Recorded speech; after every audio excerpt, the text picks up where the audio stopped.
morning. Good morning to you Morning. guys. We're happy that all of you are here. Three of us are Americans living in San Francisco, so we're still processing things from the last 12 hours. But we're going to do our best to talk about communities and content and all that kind of stuff this morning. So I think specifically we're going to talk about the Upvote, which is a feature that both Reddit and Product Hunt utilize. But that is a gateway to content discovery and online communities. So in order to get there, let's start with a history lesson, Alexis. All right. You sent us an awesome, so he sent us an I'm the old awesome guy. email. Was it yesterday or 2 days A ago? couple days ago. Yeah.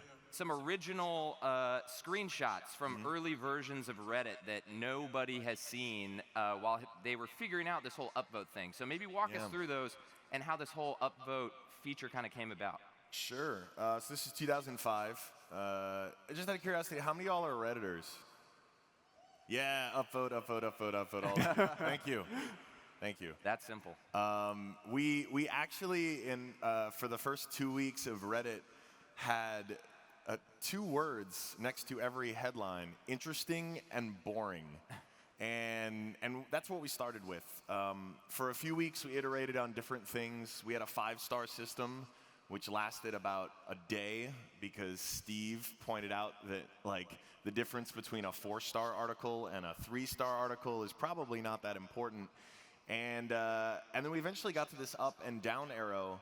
And I was mostly thinking about it because the way the Reddit front page worked, good stuff bubbled up, bad stuff was pushed down, and this idea of clicking an arrow, in theory, made someone think, oh yes, I'm elevating this thing, instead of making it something like, this thing is good.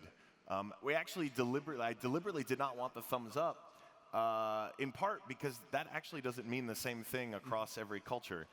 So one, that's a problem. And 2, it was an implication that it was a good thing or that you liked it, which isn't quite what we were going for. Gotcha. This was more like, we would like this to bubble up more. More people should see it. And that was the story of the upvote. So good stuff is not always necessarily likable stuff. It could just be things that you want other people to see. Ryan, at Product Hunt, you guys have the same feature. How did it come about for you? Was Reddit the inspiration? Was someone else the inspiration? Where did you guys settle on this whole thing? So Reddit was certainly inspiration for a lot of elements of Product Hunt's design. And we had Nathan and I in the very beginning, we had very similar conversations around what do we want to use as an expression of interest. And we didn't have interest or boring as an option. We weren't that clever. But we did talk about a lot of different options. One of them was, do we do a thumbs up? Do we do a like? People on Facebook understand what a like means. But to Alexis's point, a like isn't necessarily the same thing. A like is like, I like this product. I've used it. I love it. But what we really wanted to communicate and give people and empower people to do is to say, this is interesting and this is worthwhile for other people to check out. Yeah. And so we also thought that Upvote is one thing that millions and millions of people understand and use, thankfully, to Reddit and Hacker News and some other platforms. And so it wasn't like we were inventing a new interaction per se. And we felt that it encapsulated the right type of tone that we wanted in the community. One difference, though, is that we actually don't have a downvote. Right, I was going to ask you about that. And that was also a very conscious decision. It works well on Reddit, and it makes sense on Reddit, but with Product Hunt, it's very different because of the dynamics of the community. For example, people are launching products, and in some cases, people are launching things that are competitive to maybe something you're working on. And inevitably, what we would have is people would downvote any of their competitors, and that would, of course, be the exact opposite of what we want to do in the community, is to really encourage positivity and empathy and all of that. And so we intentionally left it with just an upvote button. So positivity and empathy are not 2 words that I always associate with Reddit, if I'm being blunt. You need to subscribe to different Reddit communities. I'm in the wrong community, clearly. But Alexis, have you thought about, did you guys ever consider eliminating the downvote, or is it, how do you see it fitting into the social community that you've created? Well, Reddit's a platform of tens of thousands of communities, and a lot of these communities have actually opted to turn off the downvote. And it really ends up being at the discretion of mods. I think, the benefit of 11 years of hindsight, I think there are more creative ways we could register someone saying this doesn't belong here. The classic example for why the downvote's really helpful is like, I don't know, let's say you're a big Manchester United fan and you're on the Manchester United subreddit. That's a community of fans who all love Man U. And like, there's a reason for setting a cultural norm there where if you show up and post a bunch of political news, people are going to downvote you because this is a community for talking about sport. That thing has nothing to do with this. It's not spam. It just doesn't belong. And I think the reason why a lot of mods have now opted to either disable it or what have you is because we're getting smarter at detecting that stuff.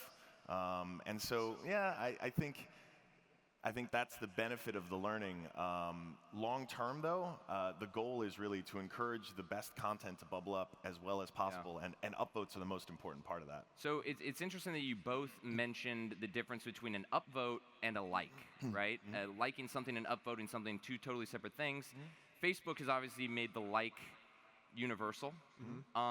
And we've seen what they've started to do, which is add a whole bunch of different reactions, right? If you don't want to like it, you could put you're sad, you're angry, you're happy, whatever it may be.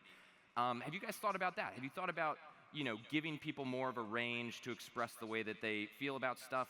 Or is the black and white of upvote, downvote, is there some simplicity that makes that really nice?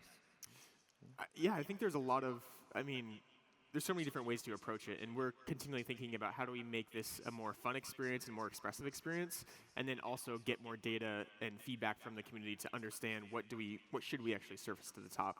So it's something we think about. However, you can imagine a much more complex, sophisticated system that's actually just too unwieldy for most people. I think the simplicity of a very binary function of I'm going to upvote this or not, I think is something that is very easy for people to do. And if they want to express themselves more deeply, they can comment on Product Hunt, they can comment on Reddit, and express their opinion that way. So I personally like the simplicity of the upvote system, but at the same time, we're open to exploring other ways of expression. Have you ever thought about renaming it? And the reason I ask is Twitter had stars, they had favorites, they turned to likes, which were hearts, and people kind of lost their minds for like 3 weeks. But that has increased engagement significantly at Twitter over time. So have you thought about simply renaming things? Like, at this point, are you like, it's working, we have bigger fish to fry? Like, how much do you actually revisit the idea of this core feature? We're pretty happy with Upvote, and we're probably not going to be taking too many lessons from Twitter regarding engagement. Fair. The goal for us these days is really getting people in front of content and communities that work for them, that live like, that can occupy their mind when they're thinking like, oh, I've got 5 minutes to kill, let me open the Reddit app and find, dip into the zeitgeist of these communities that I care about. Yeah, Ryan? So, simpler the better. You guys thought about We thought about it. I feel like our community has now adopted Upvote as a mechanism, and it's not something that we plan to change in the short term. So let's get to the content discovery part of this, right? Upvotes only work if the good stuff actually goes to the top, and if people, when they come to your app, Alexis, you were just telling us backstage, that's a challenge, right? Is when someone opens the app, they need to be captivated right away, otherwise they're going to go to Product Hunt or vice versa, or Instagram or Facebook or Snapchat or wherever it may be. So how well does it actually surface the best stuff? And a lot of other social platforms are using algorithms. So what's the biggest difference in your mind from having an upvote versus like a computer algorithm determining what shows up at the top? We're in an interesting space with Reddit because there is an algorithm, and it's open source, that is our hotness algorithm, which basically factors in upvotes and downvotes over time to make sure the most interesting, relevant, new stuff bubbles up. And I think the thing that we're really trying to hone in on is the fact that the second screen really is happening on Reddit. Hashtags are incidentally one of the greatest farces ever foisted upon us, because no one actually follows them during a live event unless you want to watch thousands of people all shouting goal at the same time. What we found with pre-event threads, during event threads, and post-event threads, whether it's a sporting event on Reddit or whether it's Westworld, a TV show, is that this is where communities are going before, during, and after live things to watch because the signal-to-noise ratio is so good. And so we want to really optimize so that when you're watching Westworld and you open the Reddit app, you're going to see that top thread happening right now with all the best discussion about whatever is happening in that moment. So it's not just a volume thing. It's not simply that the post with the most votes shows up at top. You are using a hybrid. Yes, and it's important to us that that's open source, and we're constantly tweaking it because we really want to have that great experience. And we know that users can do a lot of the hard work of sorting the signal from the noise. Yeah. But at the end of the day, when you have limited screen real estate, you have to make sure there's good stuff there up top. How long ago did you guys start using an algorithm? From jump. From jump. Yeah. What's the biggest thing you've learned over time about how algorithms work? And they're always getting tweaked. Okay. You have to. It is constantly an arms race. We have a team whose job it is. Some of the smartest people at Reddit, led by Chris Lowe, who's brilliant, are constantly iterating and evolving this. Because when you have something that's this influential, like I mean, a 250 million people will use Reddit this month. It is very valuable, whether you're launching a TV show or a product or a thing or whatever, to have that influence. So everyone's trying to game it, and it's important that we stay ahead of them. Yeah, that's an interesting point, because this is very relevant to Product Hunt too. I mean, these are startups that are trying to break through, oftentimes for the very first time. Being listed at the top of Product Hunt, that can make or break your company. It can get you funding, it can get you press attention. How do you guys kind of think about your responsibility to kind of the power that you wield as a community? You know, like, how much do you want to be hands-off versus having an active role in determining an outcome like that? Yeah. So we also, from the very beginning, had a very simple algorithm, very, very simple, and it's been, we've improved it tremendously as we've seen people try to game it, and people create fake accounts and upvote something, and so we're constantly iterating on that as well. And ultimately, our goal is to surface the best content to the right people at the very top of the page. Right now, today, Product Hunt is a global feed, so everyone essentially sees the same thing on producthunt.com as you see and I see.